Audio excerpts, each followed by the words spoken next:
Greenland వివాదంతో America EU దేశాల సంబంధాలు దెబ్బతినే ప్రమాదం కనిపిస్తుందా? ట్రంప్ సుంకాల బెదిరింపులు బెడిసికొట్టేలా కనిపిస్తుందా? యూరోపియన్ దేశాలతో US మైత్రి దెబ్బతినేలా తెలుస్తుందా అంటే అవుననే తెలుస్తోంది. దీనంతటికీ కారణం ఏంటి?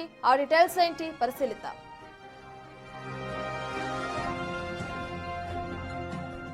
అమెరికా అధ్యక్షుడు డొనాల్డ్ ట్రంప్ కి మరో ఎదురుదెబ్బ తగలనుంది. గ్రీన్లాండ్ ని దక్కించుకునేందుకు US ప్రయత్నిస్తుండగా అందుకు ఒప్పుకొని యూరోపియన్ యూనియన్ దేశాలపై సుంకాలు విధిస్తామని బెదిరింపులకు దిగారు డొనాల్డ్ ట్రంప్. అయితే ఈ బెదిరింపులకు తామేమీ తలొక్కమని, అవసరమైతే అమెరికాతో చేసుకున్న అగ్రిమెంట్లన్నీ క్యాన్సిల్ చేసుకుంటామని హెచ్చరిస్తున్న ఈ దేశాలు తమ దేశాలతో కార్యకలాపాలు నిర్వహిస్తున్న US కంపెనీలపై రివర్స్ సుంకాల మూత మోగించడానికి సర్వం సిద్ధం చేస్తున్నట్లు తెలుస్తోంది. గతేడాది జులైలో US యూరోపియన్ యూనియన్ దేశాల మధ్య పలు వాణిజ్య చర్చలు మొదలయ్యాయి.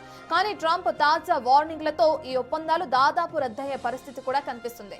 ఫిబ్రవరి 1 నుంచి గ్రీన్లాండ్ కొనుగోలు ఒప్పుకొని డెన్మార్క్ సహా 8 దేశాలపై 10% సుంకం విధిస్తామని అన్నారు ట్రంప్.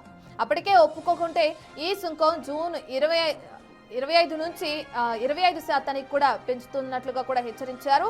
గ్రీన్లాండ్ అమెరికా నేషనల్ సెక్యూరిటీకి అత్యంత కీలకమని అంటున్నారు ట్రంప్. అయితే చైనా, రష్యా ఈ ప్రాంతంలో ఆధిపత్యం పెంచుకుంటుంది కాబట్టి గ్రీన్లాండ్ ని సొంతం చేసుకోవటం అవసరమని తెగేసి చెప్తున్నారు డొనాల్డ్ ట్రంప్.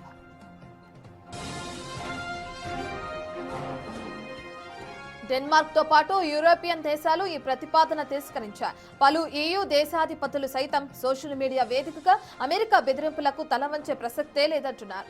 దీంతో తమ దేశాల్లోని అమెరికన్ కంపెనీలపై రివర్స్ జరిమానాలు, వీలైతే నిషేధాలకు సైతం దిగే అవకాశం ఉందని హెచ్చరిస్తున్నారు.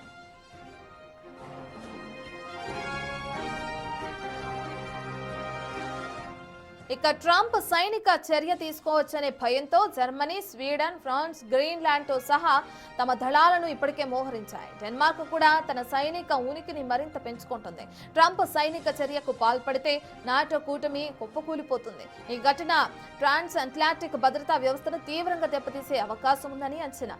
ఇక వచ్చే రోజుల్లో ఈ పరిణామాల క్రమాలు అంతర్జాతీయ రాజకీయ ఆర్థిక పరమైన మార్పులకు కారణమవుతాయని కూడా అంచనా వేస్తున్నారు.